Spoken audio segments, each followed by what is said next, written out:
So what happens if you want to view many, many images at once? Let's say, because in the case where I just was, I have many different images in different planes. But let me see if because I think I have a better demo of it here. So this is a real live case of something that, an object that I found in one of the regions where I study that had the right colors to be a young star, but I didn't know for sure if it was. So what I did is I went and got from a variety of sources little cutouts on the sky of the same object at a lot of different wavelengths.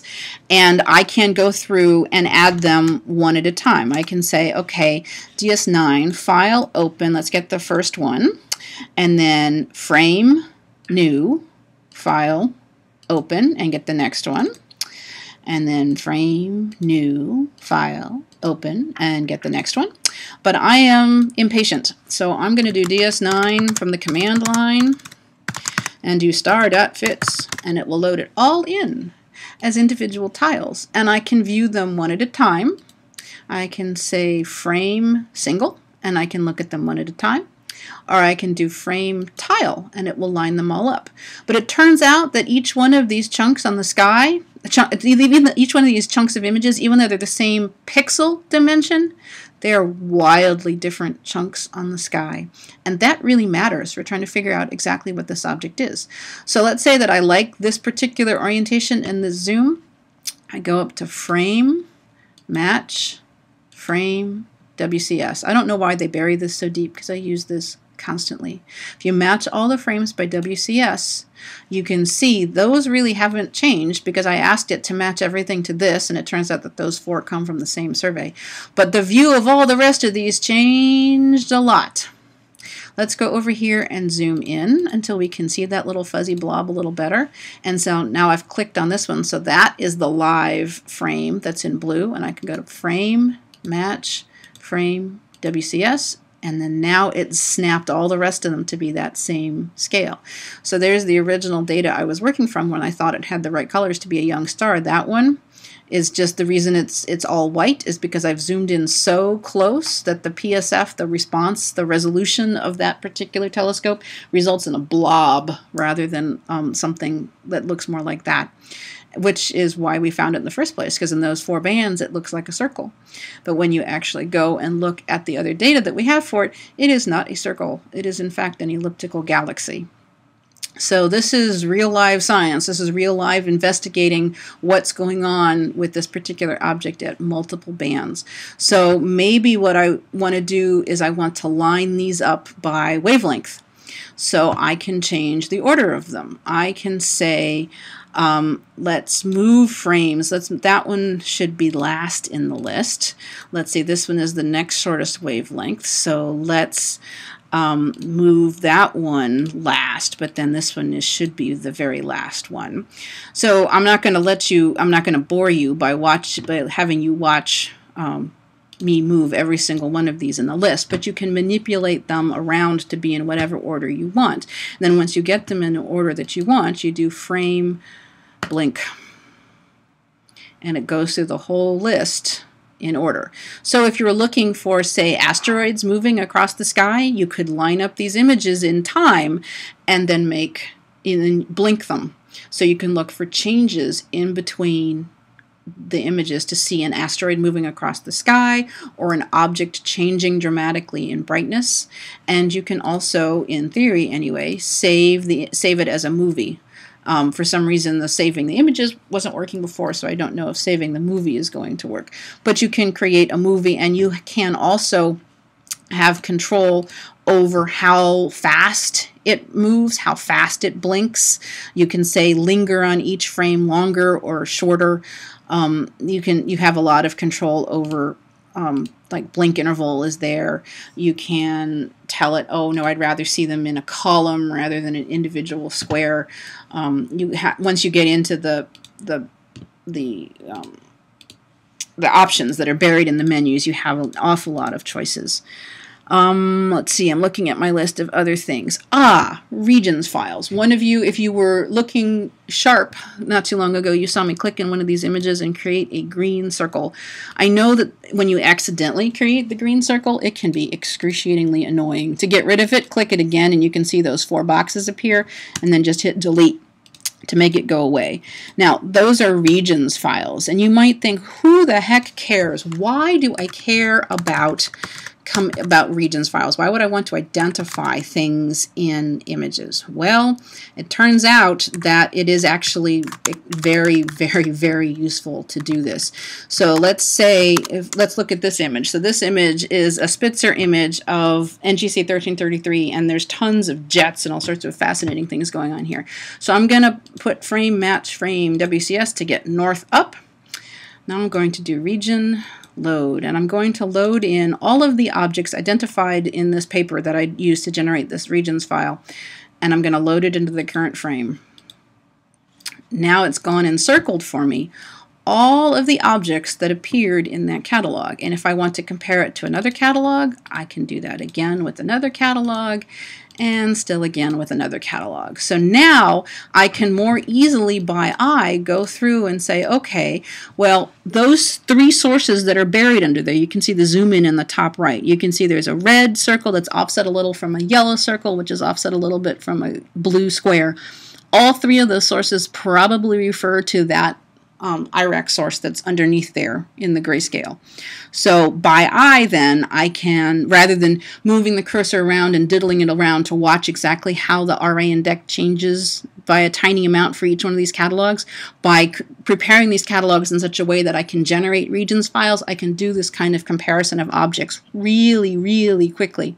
And so what you can do once you can either, these regions files turn out to be really easy to generate. They're just plain text, which means that, you know, if you're on a PC, you have to make sure that it's actually generating a plain text file. In other words, use something like WordPad or something else, not Microsoft Word, that's going to generate something that's not actually a plain text file. It does actually need to be an honest-to-God plain text file. But once you get something that will actually generate an honest-to-God plain text file for you, it's actually not too confusing at all to generate it, because you can put into it, let me show you what it actually looks like. It's got some header information to tell it it's a regions file, and then it just says draw a point at this right ascension in decimal degrees, this declination in decimal degrees, make a box, and then right next to it at that location write a number 1. So it's really very straightforward and easy to generate if you can write code to do it, or you should be able to even make Microsoft Excel bend to your will and generate a plain text file that looks something like this. I don't imagine it would be too easy, but it is possible, and certainly easier than finding 300 objects by hand in any given image. However, if you if you do want to identify individual objects one by one, you click to generate a green circle and then save the file, and it'll save it as a something.reg file, which again, if you're on a Windows machine, may cause your system to complain that it doesn't know what it is. You may have to, in order to edit it, temporarily change that extension to .txt, or when you are loading it back and forth into ds9, tell it, look, don't show me just the regions files, give me all the files that are in the directory, so that then you can pick your .reg.txt file that you've generated in another piece of software. Let's see. Oh, regions can be very, very powerful and very, very complex. You can do some really sophisticated annotations with them. So let me show you another example. If I go to, so this is a real life example too, where one of the NITARP teams was working on this particular region of the sky. I love this region because it looks. Yes. I love this region, this object, because it looks to me like, you know, in Star Wars, where they've the Millennium Falcon has taken refuge in an asteroid and it accidentally turns out to be the mouth of a worm. That's what I see here. I see the worm and I see this galaxy as the Millennium Falcon zooming away. I just love this region. Anyway, so as for our paper, one of the first things that we needed to do was tell people where it was that we had data that we were going to discuss, because we didn't have exactly the same wavelengths over exactly the same region. So I generated a regions file that is fairly complex, but that shows you exactly where the coverage is. It shows you, okay, this is the region called SA101, this is the region called CG4, and then those red squares are the longest wavelength observation we had, the orange is the next shortest wavelength, and so all the way up to purple, which is the shortest wavelength we had. So you can see there are fairly complex regions here. How do you do that? Let me delete all of these. So region, all, and then delete. So let me make a new region. So if I go up here to the region menu, I can pick, let's see, I can pick circles, ellipses, boxes, polygons, lines, vectors, or labels for text. So let's pick a polygon and let's draw one. It's going to start out as a square, but then if I pick it, once I select it, you can see my cursor has changed shape. If I'm right on top of one of the boxes, I can click and drag to distort it. If I'm in between one of those vertices, if I click, it will make a new vertex and allow me to drag that. So that's what I did to create those complex polygons, is I made a regions file that was a bunch of polygons that I then went through and dragged the edges around to make sure that it described the limits of the mosaics that we had. You can also make measurements. You can say, I want a ruler because I want to know how long this is. Let me delete that other region. If I do shape ruler, let's see how big the jaws of the monster are. Okay, so what it's doing here is it's giving me a length in pixels, which is not all that helpful. So let's pick WCS, and it's going to tell you in degrees. Let's say maybe I want it in arc minutes. So that distance there is 7.2 arc minutes. So it is, and it's also broken it down into the component that is east-west and north-south, and you can see that the vector that I've drawn in astronomical speak has an angle with respect to north of 256 degrees. So lots and lots of ways to explore the images, find out how big things are on the sky in angular units this way. Let's see, you can change their colors. If you don't like green, you can make them all sorts of other colors.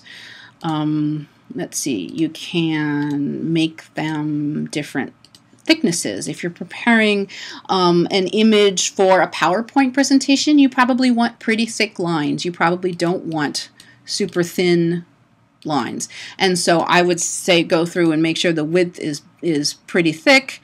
You can make them dashed lines as well. Let's make a new region so we can play with it. Actually, let's load the regions from before.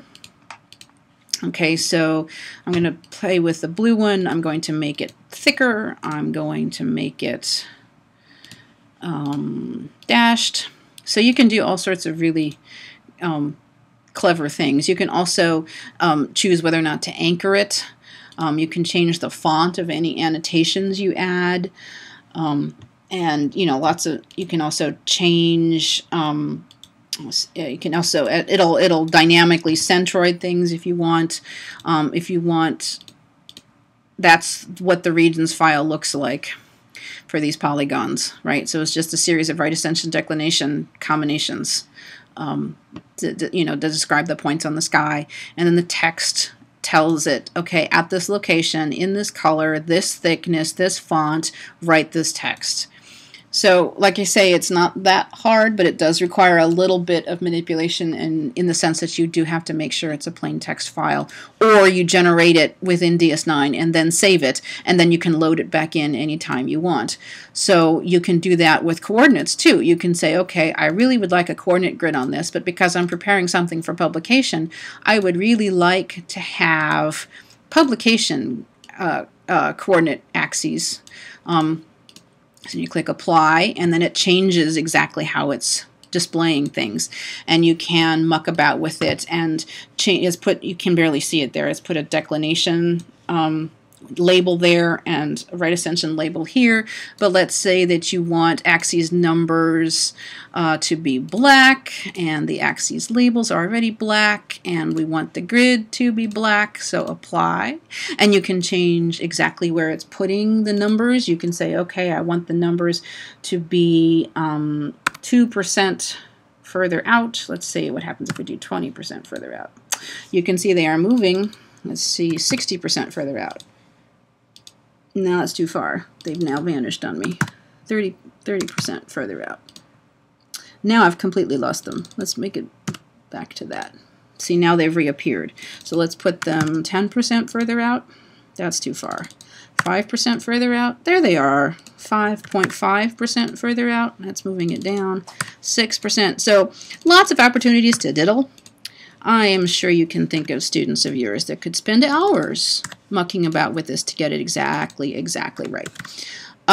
So you can muck about with it until you get the coordinates to look exactly the way that you want them to look in order to look good on your poster for AAS or your PowerPoint presentation or whatever other purpose you need. Certainly for publications, professional astronomy publications, having coordinates is really important because that's the first thing that astronomers will ask you is where in the sky is this and how big is that image.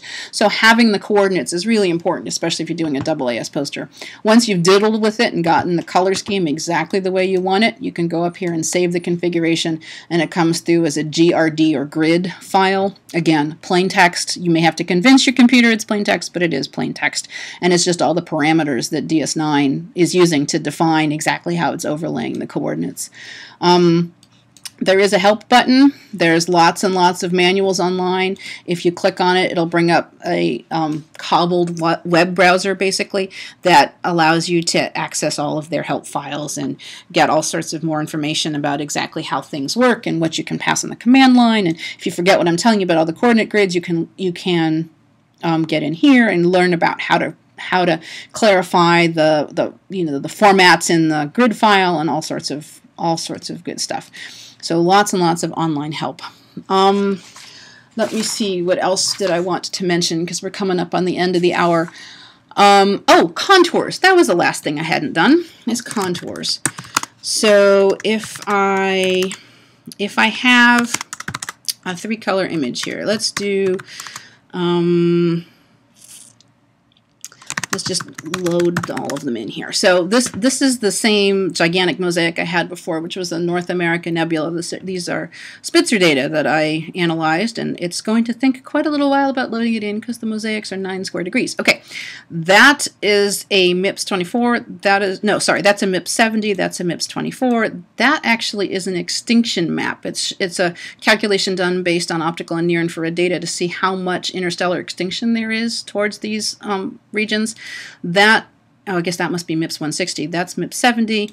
That's IRAC 1, 2, 3, 4, and POS or optical. So if we do frame, single, zoom, a little bit further out, frame, match, frame, WCS, and then frame, blink. It's going to blink through all of these, and even if it doesn't look like it, I swear to you, they really all are aligned.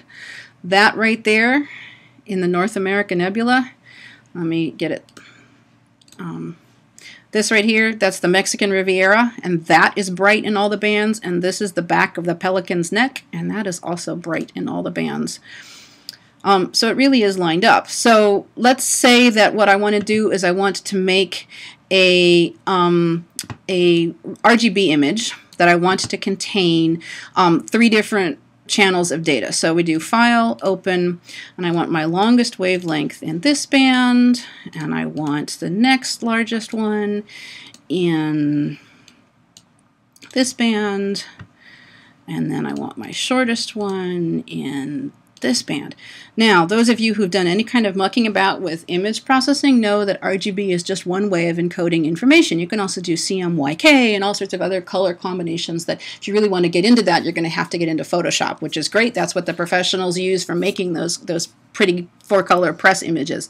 But for science, let's say that I do want to get a 4th channel of information displayed here.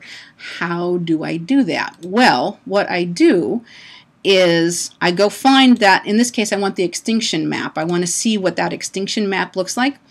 And I can go tell it, I want you to add contours onto this.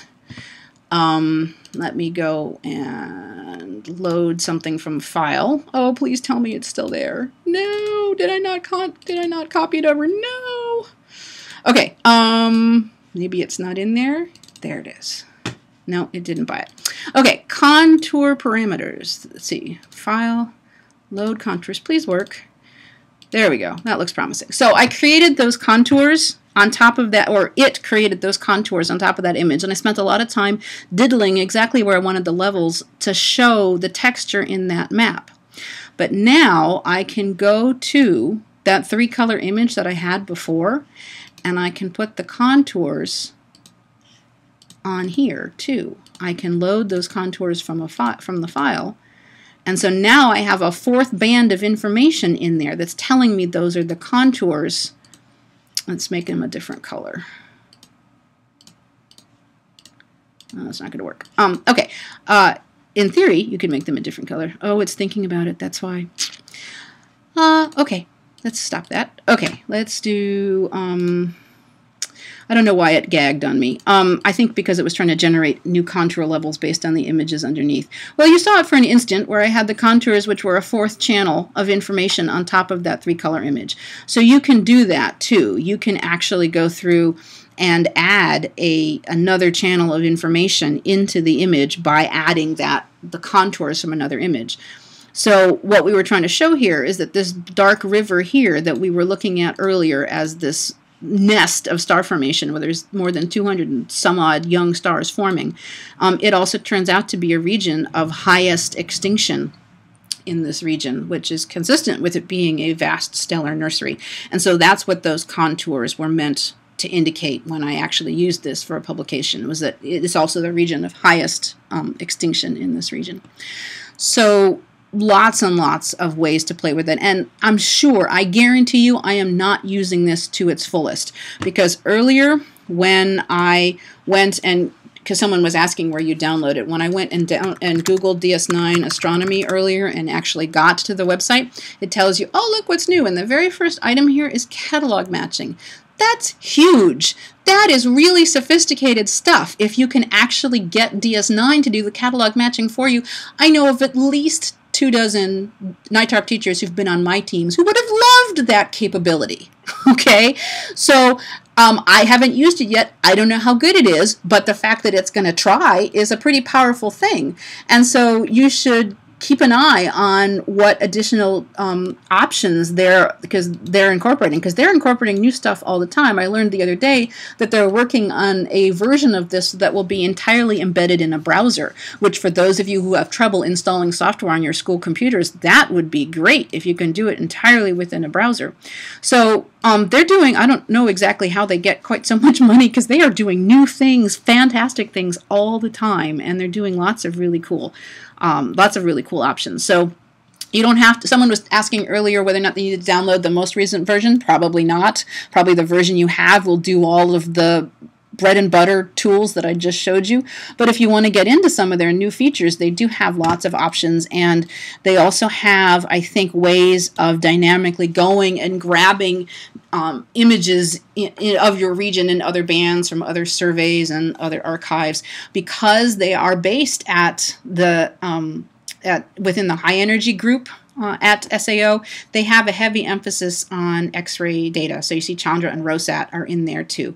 So, and they still have SURF in there rather than Spitzer. So they have lots of, they're talking to a lot of different catalogs, but certainly not everything. And, you know, they have virtual observatory tools in here too. So lots and lots of capability that we haven't even begun to get into. But we are coming up on the end of the hour, and I haven't had a chance to open the floor to questions. I will understand if you have to hang up, but if you have any questions, please go ahead and ask them. Sounds like I've pretty much blown you guys away. I have a question, Lisa. This is Vivian. Is there a way to do photometry in this? Not that I know of. I think that they I mean, certainly in the website I just had, I mean, in order to do catalog matching, I think you have to upload a catalog to it. They do have something called interactive region analysis, which I haven't investigated in at all yet, but it looks like they have some basic statistics and data cuts. So if you're interested in simple circular aperture photometry, probably you can include something together using their very latest options here. But in all honesty, I haven't tried it, and I don't know how good it is, because if it's just summing up flux in an aperture, you still would have to subtract off the background level in order to get viable photometry. So in the end, to do photometry, I think you will have to retreat to some other package such as APT or your other favorite photometry package of choice.